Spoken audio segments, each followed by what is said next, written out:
Et dans quelques instants l'expérience, permettez-moi juste de me présenter parce que certaines personnes ne me connaissent pas du tout, d'autres un peu parce que vous m'avez vu un peu sur internet, mais 3 fois rien. Donc je suis Élodie Buscose, ingénieure de formation, donc à la base très pragmatique, et je pratique et j'enseigne la canalisation depuis plus de 10 ans maintenant. Et c'est en 2011, en ce qui me concerne, que j'ai vécu mon réveil à moi. On a tous eu notre moment de réveil. J'ai vécu une séparation amoureuse, tout simplement, qui a été plus brutale pour moi qu'une autre, avec un mariage annulé, et qui du coup a fait s'effondrer toutes mes certitudes, toutes les vérités auxquelles je croyais fermement à cet instant. Et donc j'étais dans une phase de ma vie où j'avais tout à reconstruire, et il me fallait trouver de nouvelles réponses. Ça a vraiment changé mon paradigme. J'ai ouvert les yeux. J'ai vu autre chose, une autre vision de ma vie. Et vous connaissez peut-être cette citation d'Albert Einstein que j'aime beaucoup, qui est: la folie, c'est de faire toujours la même chose et s'attendre à un résultat différent. C'est vrai. Et évidemment, je ne voulais plus la même vie qu'avant, puisque, assurément, ce n'était pas une belle réussite. Donc, je devais aller chercher mes nouvelles vérités et ailleurs d'une autre manière cette fois-ci. Pardon, j'ai ma voix qui commence à descendre. Et donc, c'est à ce moment que j'ai commencé à consulter des médiums pour la première fois. C'était en 2011.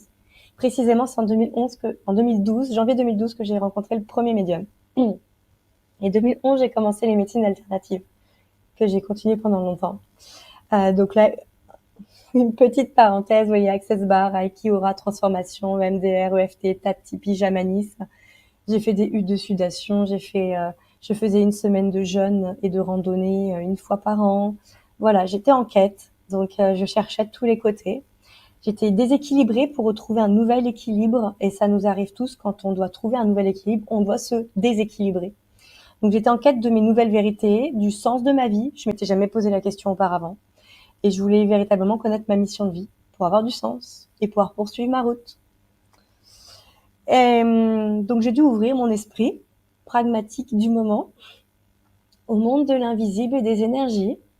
Cet esprit pragmatique me faisait dire que la médiumité était synonyme de charlatanisme, au mieux une forme d'excentricité. Et sur mes publications Facebook, je vois bien beaucoup de commentaires pas très sympathiques, mais finalement, ce ne sont que les personnes que j'étais il y a 12-13 ans.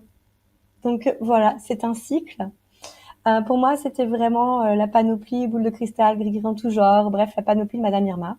Donc j'avais un jugement très fort à l'époque, et comme quoi ne jamais dire: Fontaine, je ne boirai jamais de ton eau. Ça a été ma belle leçon de vie. Et tout a basculé pour moi après un stage de communication animale. J'ai découvert ma faculté à communiquer avec les animaux en suivant simplement un protocole qui m'avait été transmis durant le stage. Je partais de rien, j'avais vraiment pas de don, j'avais des intuitions comme vous, mais rien de plus, rien de moins. Et avec un protocole.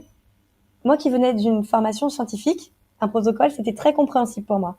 J'ai juste suivi le protocole dans ma méditation et ça marchait. Je me suis dit: ok, là il faut aller plus loin, parce qu'il ne faut pas juste contenter d'une communication animale. C'est bien, mais il faut aller plus loin. Donc j'ai travaillé mes communications pendant un certain temps, et j'ai développé du coup mon propre protocole qui